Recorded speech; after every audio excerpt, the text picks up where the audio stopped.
भीड़ भाड़ से अलग होकर जब भी कोई इंसान अपने साथ अकेले में समय बिताता है, तभी उसके दिमाग में नाना प्रकार की चिंताएं जन्म लेने लगती है।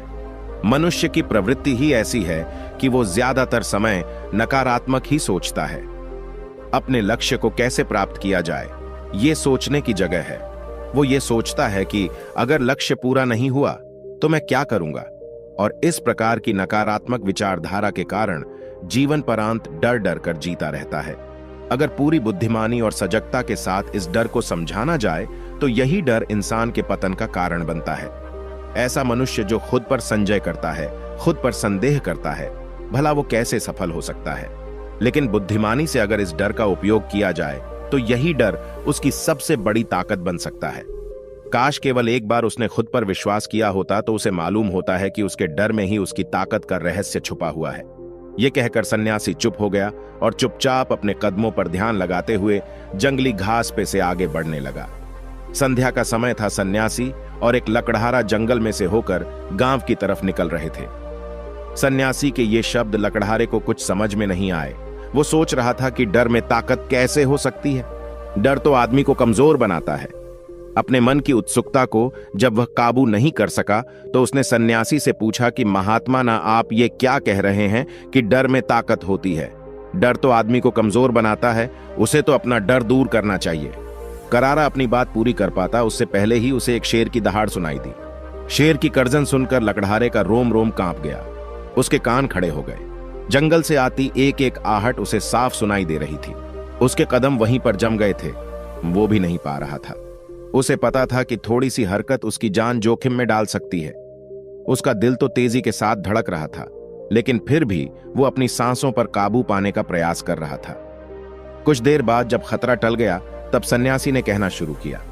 सन्यासी ने कहा कि अभी जब तुम डरे हुए थे तो तुम्हारे शरीर का रोम रोम जाग गया था। जंगल से आ रही छोटी से छोटी आहट पर भी तुम्हारा ध्यान लगा हुआ था। तो इस प्रकार अपने मन के डर के कारण तुम होश में आ पाए, तुम पूरा ध्यान लगा पाए। इससे पहले जब तक तुम्हें शेर की दहाड़ सुनाई नहीं दी थी तब तक तुम अपने विचारों में खोए हुए थे। लेकिन जैसे ही तुम्हें शेर की दहाड़ सुनाई दी वैसे ही तुम्हारे सारे विचार गायब होकर हम वर्तमान में उपस्थित हो गए थे। यदि तुम्हें अभी शेर से बचकर भागना होता या फिर उससे लड़ना होता तो तुम्हें अपने शरीर की वो क्षमता देखने को मिलती जो आज तक जीवन में तुमने खुद भी महसूस नहीं की होगी। जब कोई कुत्ता तुम्हारे पीछे दौड़ता है उस समय तुम्हारी जो रफ्तार होती है वो तुम्हारी आम जिंदगी से कहीं ज्यादा होती है। साधारण जीवन में तुम इतने तेज नहीं दौड़ पाओगे जितना कि एक कुत्ते के सामने दौड़ पाओगे। ये ताकत या कहें कि हमारे शरीर की क्षमता अभी देखने को मिलती है। जब हमारा मन डर में होता है, किसी डरावनी परिस्थिति में हमारा मस्तिष्क और हमारा शरीर अपने उच्चतम श्रेणी में काम करता है। जो काम तुम आम जिंदगी में नहीं कर पाते वो तुम्हें डरा कर कराया जा सकता है। जहां पर भी तुम्हें डर का एहसास होता है वहीं पर तुम्हारी इंद्रियां पूर्ण रूप से सक्रिय हो जाती हैं। तुम्हारे कानों की सुनने की क्षमता तेज हो जाती है, दृष्टि एकटक हो जाती है, पूरी सजग हो जाती है, सक्रियता बढ़ जाती है। और जैसे जैसे वो डर खत्म होता है वैसे वैसे तुम सुप्त अवस्था में चले जाते हो। तुम सो जाते हो और तुम्हारे इंद्रिय फिर से आराम की स्थिति में चली जाती है। सन्यासी ने लकड़हारे से कहना जारी रखा कि परीक्षा से एक दिन पहले जो याद करने की तुम्हारी गति होती है वो साधारण याद करने की क्षमता से कहीं तेज होती है। सिर्फ एक बार याद किया हुआ तुम्हें परीक्षा के समय याद रह जाता है और तुम जानते हो कि ये सब परीक्षा के डर से ही होता है। इसीलिए डर को दूर करने की जगह इंसान को यह सोचना चाहिए कि वो अपने डर को ताकत कैसे बना सकता है। जिस प्रकार सुख और दुख, प्रकाश और अंधेरा एक ही सिक्के के दो पहलू होते हैं, उसी प्रकार डर और ताकत भी एक ही सिक्के के दो पहलू होते हैं। जिस प्रकार रोशनी के बिना अंधेरा पूर्ण नहीं होता, सुख के बिना दुख पूर्ण नहीं होता, उसी प्रकार डर के बिना ताकत का भी कोई महत्व नहीं है। लकड़हारा सन्यासी के ज्ञान से बहुत प्रभावित हुआ। उनके चरणों में नतमस्तक हो गया और उनसे पूछा कि महात्मा, अंधेरे को तो दिया जलाकर रोशनी से भरा जा सकता है, लेकिन अपने डर को ताकत में कैसे बदले? इसके लिए कोई उपाय बताएं। इस पर सन्यासी ने कहा कि डर दो प्रकार के होते हैं। सबसे पहला मानसिक डर और दूसरा शारीरिक डर। सन्यासी ने लकड़हारे को समझाते हुए कहना शुरू किया कि मान लो तुम्हें जंगल से होकर गुजरना है और अचानक तुम पाते हो कि तुम्हारे मन में शेर का ख्याल आ गया। अभी तक प्रत्यक्ष रूप में शेर तुम्हारे सामने नहीं आया है ना, उसकी दाढ़ सुनाई दिए, मतलब दूर दूर तक कोई अंदेशा नहीं है कि जंगल में शेर मौजूद है, लेकिन शेर का ख्याल आने से तुम्हारे मन में एक डर पनप गया। अब तुम्हारा उठने वाला एक एक कदम उसी डर से अभिभूत होगा। हर समय तुम्हारे मन में यही ख्याल चलेगा कि कहीं शेर ना जाए। ये शेर वर्तमान में तुम्हारे सामने नहीं है, यह तुम्हारी बहुविषयक की कल्पना है। इसी प्रकार जो मनुष्य अतीत और भविष्य की चिंताओं में डूबा रहता है, वो मानसिक डर का शिकार होता चला जाता है। इसी विडंबना के कारण वो अपने जीवन में जीतने भी निर्णय लेता है। वो सारे मानसिक डर से ग्रसित होते हैं। इसीलिए ज्यादातर मनुष्य पूर्ण रूप से अपने निर्णय पर भरोसा नहीं कर पाते हैं, और यही निर्णय या फिर फैसले जो आधे मन से लिए जाते हैं, मनुष्य के कार्य को पूरा नहीं होने देते। लेकिन यह भी सत्य है कि मानसिक डर के कारण ही इंसान अपनी तैयारी पूरी करता है। अगर तुम्हारे मन में शेर का ख्याल नहीं आएगा तो तुम शेर से सुरक्षा के लिए कोई भी कदम नहीं उठाओगे। लेकिन अगर तुम्हें शेर का ख्याल आ गया तो तुम उससे सुरक्षा के लिए कोई ना कोई तरीका जरूर अपनाओगे। तो इसीलिए मानसिक डर बेकार नहीं होता, वो आपकी सुरक्षा को और ज्यादा मजबूत भी करता है। लेकिन समस्या तब शुरू होती है जब आप चाहकर भी कुछ नहीं कर सकते, लेकिन उसके बावजूद आप मानसिक डर झेल रहे होते हो। उदाहरण के लिए कुछ मनुष्य हमेशा ये सोचते रहते हैं कि उन्हें कोई बीमारी ना हो जाए, कहीं उनके साथ कोई दुर्घटना घट जाए, कहीं उनके साथ कोई धोखा ना कर दे।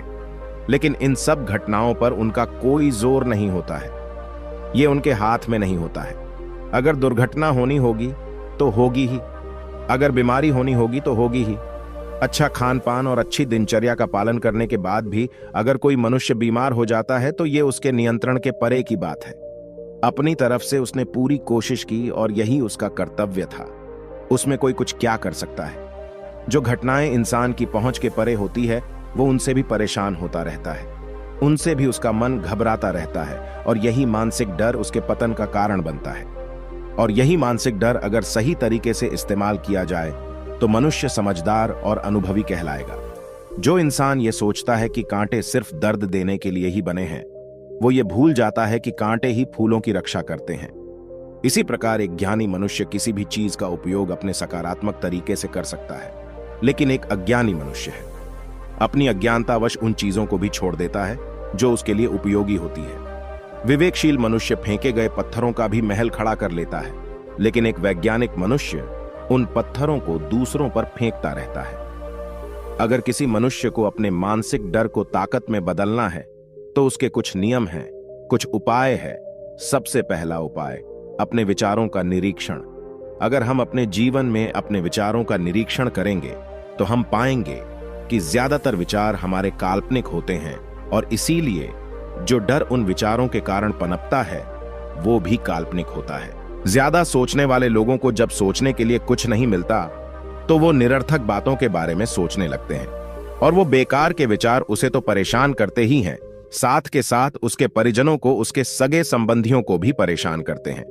इसीलिए ज्यादा सोचने वाले लोगों को यह समझना चाहिए कि मन में उठ रहे तमाम विचारों में से काम के विचार कौन से हैं और बेकार के विचार कौन से हैं। जो निरर्थक विचार हो उन्हें दूर करते जाओ, और जो सार्थक विचार हो उनको गहराई से सोचना शुरू करो।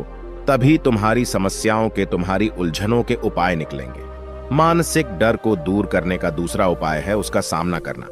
इसका मतलब यह नहीं है कि तुम शेर के सामने जाकर खड़े हो जाओ, बल्कि इसका मतलब यह है कि पूर्ण सुरक्षा के साथ तुम जंगल में जा रहे हो। यदि जंगल में जाना बहुत आवश्यक है तो तुम शेर के डर से अपने घर पर नहीं बैठ सकते हो। इसी प्रकार मनुष्य के जीवन में बहुत सारे डर होते हैं, जैसे कि परीक्षा का डर, लक्ष्य ना पाने का डर, झूठ बोलने का डर, सच के पता लग जाने का डर, अपनों को खो देने का डर, दुर्घटना हो जाने का डर। लेकिन जैसे जैसे समय के साथ इन डरों का सामना किया जाता है, वैसे वैसे ये डर जीवन से दूर होते चले जाते हैं। अगर तुम इनसे बचने का प्रयास करते हो तो ये जीवन भर तुम्हें सताते रहेंगे। ये तभी दूर हो सकते हैं जब तुम इनका सामना करो। कुछ लोगों को तो दूसरों के सामने खुलकर बात करने में भी डर लगता है। ऐसे लोगों को अनजान लोगों से बात करनी चाहिए। जितना ही वो लोगों से बात करेंगे उतना ही उनके मन का डर दूर होता जाएगा। मानसिक डर को ताकत में बदलने का तीसरा उपाय है अपने डर को स्वीकार करना। बहुत से लोग अपने जीवन में अपने डर को स्वीकार ही नहीं कर पाते। अगर आप उनसे पूछेंगे कि उन्हें किस चीज से डर लगता है तो वह साफ इनकार कर देंगे कि उन्हें किसी चीज से कोई डर नहीं लगता। लेकिन दूसरों की नजरों में ऊंचा उठने के लिए ये झूठ उन्हें बहुत महंगा पड़ता है। अगर वो अपने डर को स्वीकार करना नहीं सीखेंगे तो वो जीवन पर्यंत उस डर से मुक्त नहीं हो पाएंगे। इसीलिए समझदारी इसी में है कि अपने डर को स्वीकार कर लिया जाए। अगर आपको किसी चीज से डर लगता है तो किसी से शर्माने की या झिझकने की जरूरत नहीं है।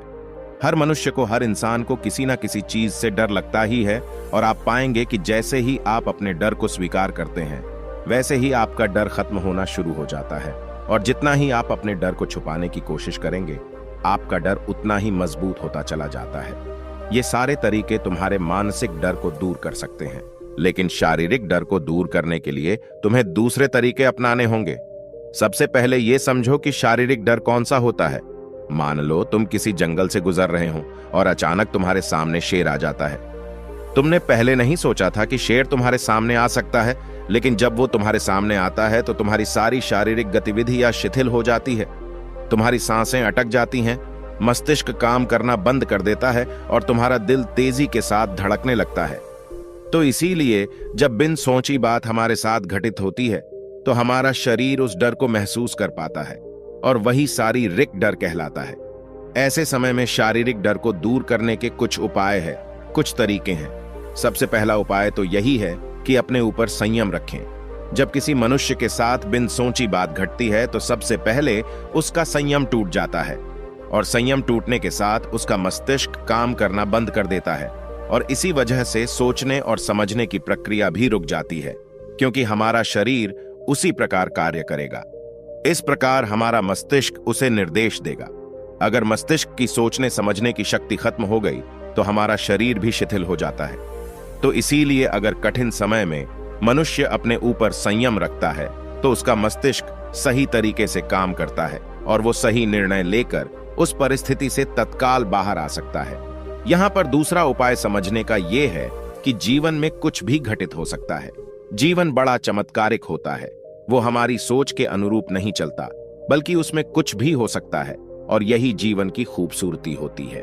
अगर आपको आज ही पता चल जाए कि आने वाले 10 साल तक अब क्या कर पाएंगे तो आपकी जीवन में से रुचि खत्म हो जाएगी। लेकिन अगर जीवन एक रहस्यमयी किताब की तरह बना रहेगा तो आप अपने जीवन से कभी नहीं थकेंगे। आपका जीवन आपको आश्चर्यचकित करता रहेगा। इसीलिए यह समझो कि जीवन में कुछ भी घटित हो सकता है, तुम्हारी सोच से परे भी घटित हो सकता है। इसीलिए कुछ अनुमान मत लगा लेना। किसी सोच को लेकर सन्यासी ने अपनी बात खत्म करते हुए कहा कि इन तरीकों से तुम अपने मानसिक और शारीरिक डर को दूर कर सकते हो और आनंद से भरा हुआ जीवन जी सकते हो। तो दोस्तों, कैसी लगी ये कहानी आपको कमेंट सेक्शन में जरूर बताना, और अच्छी लगी हो तो इस चैनल को सब्सक्राइब करके नोटिफिकेशन बेल को जरूर प्रेस कर देना। तो मिलते हैं अगली कहानी में, तब तक के लिए अपना ख्याल रखें।